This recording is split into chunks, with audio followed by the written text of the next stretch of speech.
Hey guys, Winkler here, back with another YouTube video. Today, we're gonna upgrade this laptop's cooling a little bit. I've already done some legwork here, as you might have seen. And yeah, these are custom thermal pipes that have been placed on with a bit of thermal adhesive, and these help the general cooling of the PC. Because usually, it's just through these two shoddy, tiny thermal pipes there. So, despite that, this laptop still runs in well into the high 80s. Even just doing normal things like, you know, browsing, watching video. Don't even start getting into games, because as soon as you hit that, you're looking at 85 degrees and well into that. So, the only solution that one might know is we have the liquid metal. Now, the issue is, it is also a very surgical task to perform, as well as the difficulty and potential for damage to the computer. Now, it's not an everyday thing to do liquid metal on a PC. As you can see, this has already got some Arctic thermal paste on it. Certainly not terrible, but it doesn't do the job well enough because it is just a horribly designed laptop. Thanks Lenovo. Please sponsor this video. We got some limonene and some methylated spirits here to do the usual. Alright, let's start the prep work. So, number one, clean out the thermal paste. Just need a bit of limonene. First of all, we'll just go with the dry wipes. So it's a good idea to start out with this. Make sure your batteries are disconnected, or mine are. Run the tissue over it. Do not use your fingernails. If you use your fingernails, you'll probably break off a capacitor from the surface of the CPU or the graphics card, and you do not want to do that. No sir, certainly not. Will be extremely.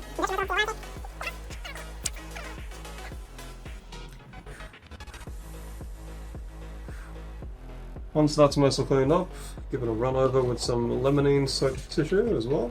I find that orange oil works the best.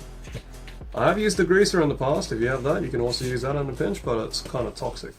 So that's going to get rid of the heavy grease.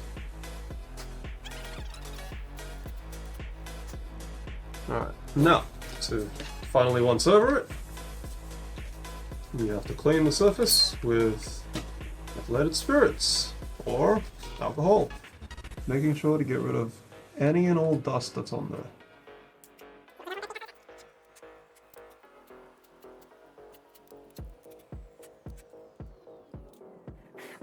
If you get a few specks of dust on here, don't worry, because you can brush them off later with the Q-tip.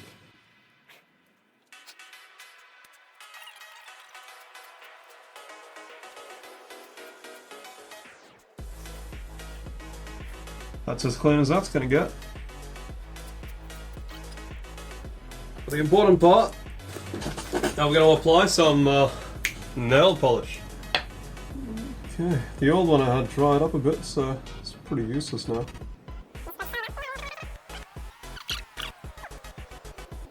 So actually you have plenty for these little capacitors, and then you have to wait for it to dry before applying the next one. And yeah, when you need to actually RMA the laptop, if it ever does happen, you can just wipe off the nail polish with a lot of nail polish thinner. Thankfully, I'm just gonna wait for this layer to dry, and I'll pop right back. And yeah, also, not forgetting, we gotta wipe this down as well. It's pretty critical.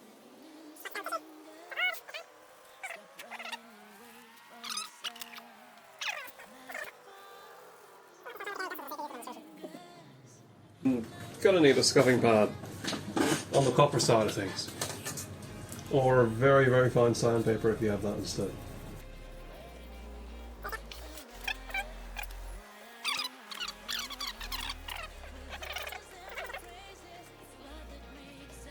You see, I've already done some work on this before. I had some copper pads that I've pasted on with some silicone.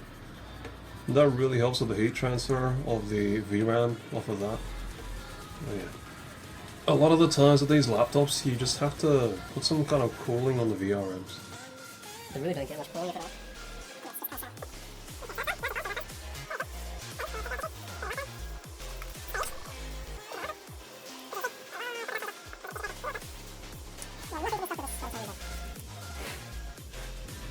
These will be as clean as a whistle, just like that. Onwards to the second application of our nail polish. Very critical.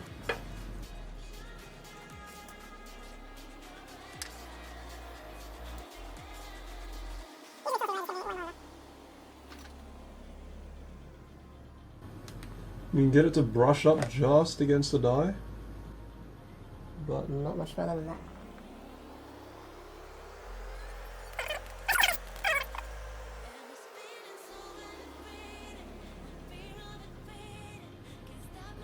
don't put too much of that, it just flows over the edge, I mean. And you go for a second or third or fourth pass until it's fully sealed and you don't see any shiny edges. If there's anything shiny, it means you've missed a bit of a solder point.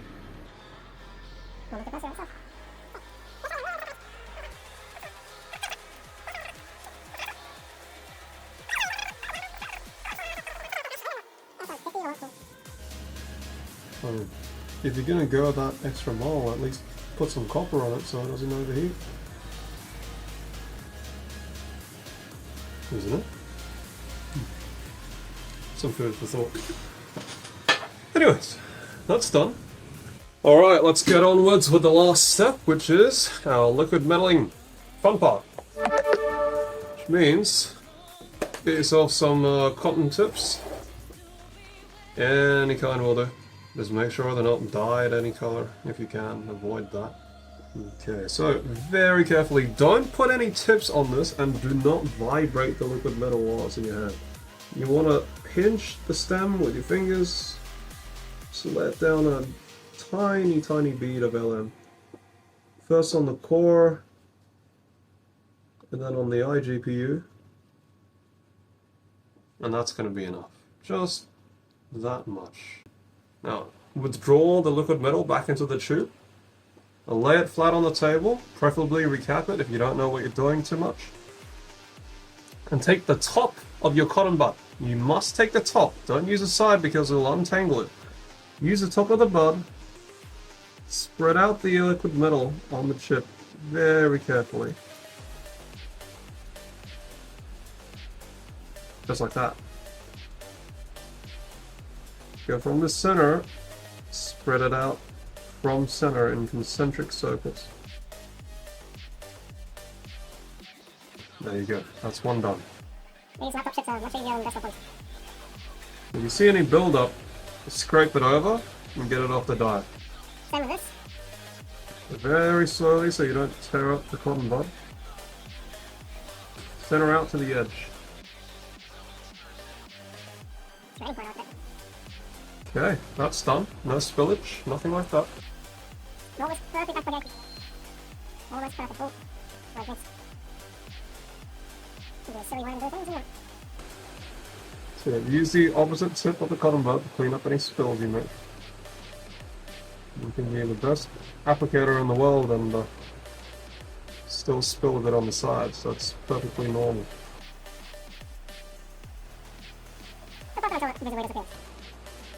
It's okay if you see a bit of a smear, it doesn't really do anything. Because what happens to it is that the liquid metal will oxidize eventually.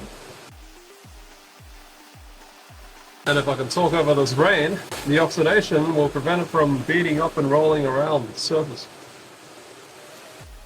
Lastly, on the NVIDIA die, we'll also apply our payload. And there we go. So it's stunning. Look out that. Okay, so our liquid metal is applied on the CPU side. Now, we must take extreme care to do it also the same on the cooler side. Now be very careful. If your cooler is not copper, do not do this.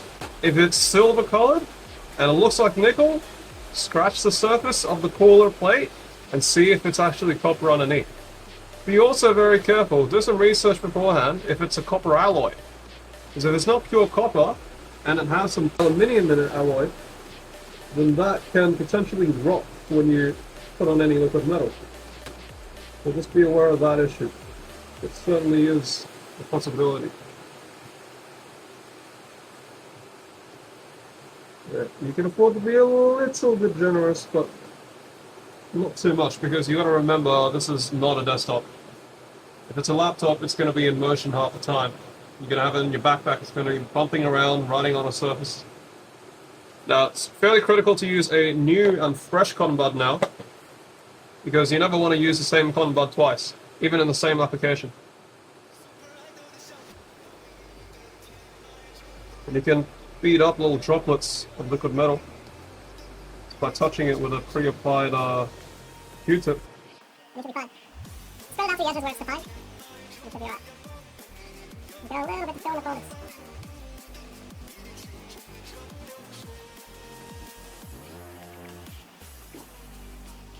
Break out any oxidation.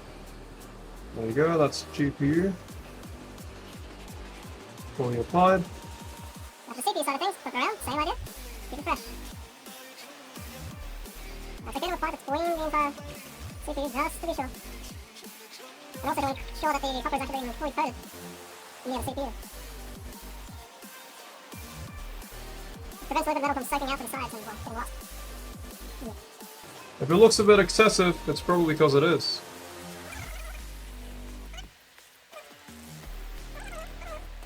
Yeah, there's some oil build-up in the corners there, and that's a bit of a pain. I'll need a bit of work.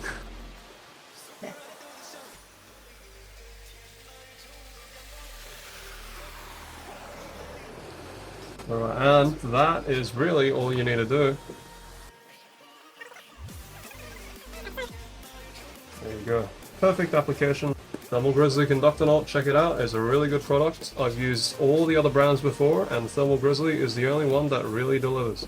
Thermal Right, I've tried those, I've tried Laboratory. The purity, actually, of the gallium in this thing is just, well, unmatched in all respects that I can see. Nothing else on the consumer market really delivers like these guys do. It does cost a lot, but if you actually buy in bulk, it's fairly cheap. Okay, enough shelling. Let's get this thing back together. You want to grab your Q-tips and dispose them in a piece of tissue. Make sure you don't scrape the buds on anything, because, well, they will contaminate every surface they come with a brown stain. It looks absolutely atrocious and is conductive, so be careful. So, finally, let's close up the cooler here, just like the way it came out. And we'll also give this a bit of a sound here, put a bit of thermal paste on it, and we'll be good to go.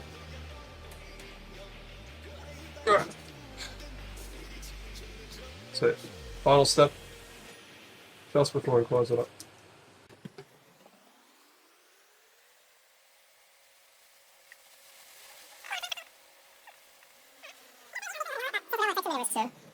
This entire operation is going to be finished up with some thermal paste on the end here, just to encapsulate that piece of tube. Alright, so with that we're using MX4, the standard. Works well, doesn't evaporate, doesn't harden, but yeah. You're only going to get so far with thermal paste though at the end of the day. Thermal paste is, after all, still 10 degrees, even the best ones, KPX is still 10 degrees hotter than liquid metal. And there's not much you can do about it. Right. And we're also running Teams 3200 MHz RAM here, clocked at 2666, with a cast latency of just about 16. Some fairly fast RAM we got here too. Alright, let's seat this in and see if it sticks out. Yep, does seem to have a little bit of surface tension, which is definitely what we want.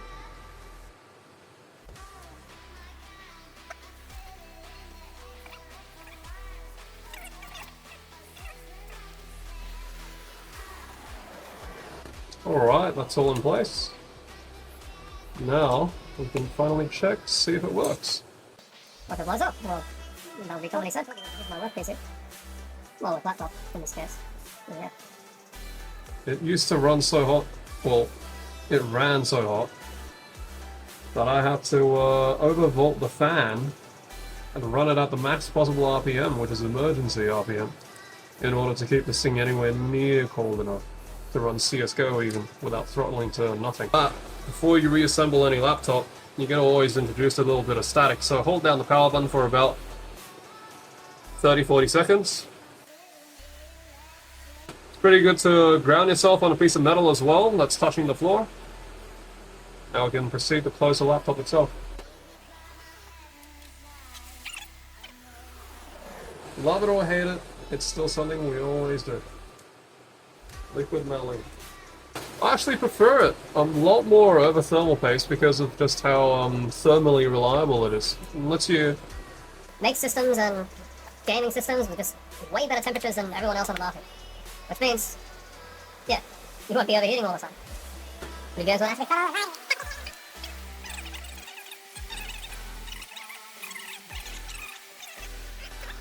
it works. Now what you're about to see is strictly confidential information, but that's fine. I don't really care. So insert the battery here, very simple on a T480. It's one of the, well, probably one of the only selling points is that you have a dual battery on this. And it has somewhat decent expandability. Somewhat. It took it a while, but we started it up and looks all good. Let's give this a temperature test with OCCT. The 8550U DTS CPU. It's a very, very hot CPU. I don't know how they put such a tiny cooler on it, but it's absolutely atrocious cooling. So this is the i7. We got 32 gigs of the new RAM from Team, and we'll be overclocking this as hard as we can. We'll bring up the menu here for Open Hardware Monitor. We'll be able to see what kind of temperatures and speeds we're hitting as well. Alright. So this is running only at 4 GHz as well on the boost clock. I'm not sure how much this will be able to endure without exploding, but let's have a look and find out, I guess.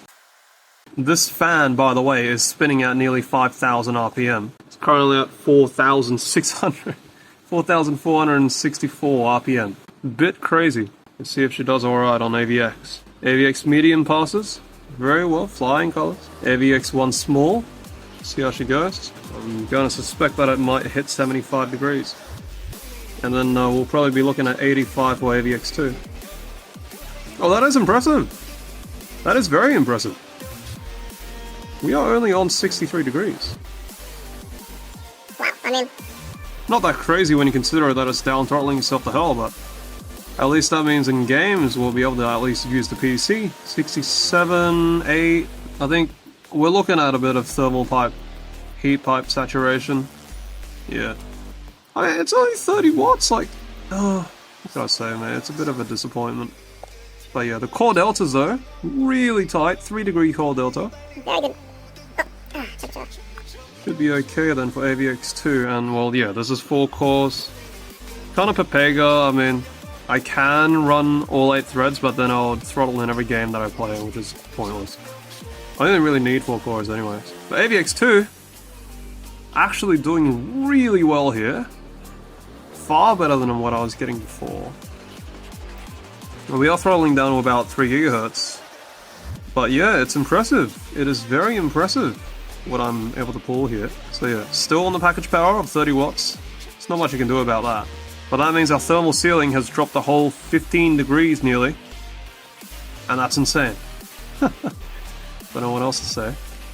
SSE is going to be more indicative of what your CSGO, FPS, and CPU is going to run at. I might just add a second bypass heat pipe on this. Because why not? It really needs it. Okay, if you're playing CSGO, it's still going to throttle like crazy. Going down to about 2.6 GHz. Kind of sad, but certainly usable. Not much you can do with that. Let's see if throttle stop's running. No, throttle stop's actually not running. Okay, so going to FIVR here, we are running an undervolt. Fairly strong offset undervolt on the CPU core. So this is all of that, and it's still running barely okay. I'm trying to lock this to 3.3 because I know 3.3 is still fairly good for playing games like CS. Okay. We're maintaining a very steadily low temperature, but it's the power limit that's being throttled down. Graphics card test. Let's give it a shot. Oh, 56 degrees. 57. Good lord. 59. Yeah, that's barely anything, dude. That's hella cool. Change the temperature target. Doesn't really do anything. This is truly the issue with this computer, which is just thermal saturation. Like, the heat pipes are getting fully saturated. It's giving the heat nowhere to go. Like, what are you gonna do? 70C. Does get quite toasty. Seems like we're leveling off at about 74 or 5. And we should be okay playing CSGO and otherwise. Oh yeah, bloody toasting my fingers, mate. And the core is hitting 75 now. It's not even doing anything. That's probably why. Oh, it's dropping. Look at that. 72. So we should be sweet. And yeah, don't forget to drop a like and maybe consider subscribing. Otherwise, I might accidentally drop your laptop, so just look out.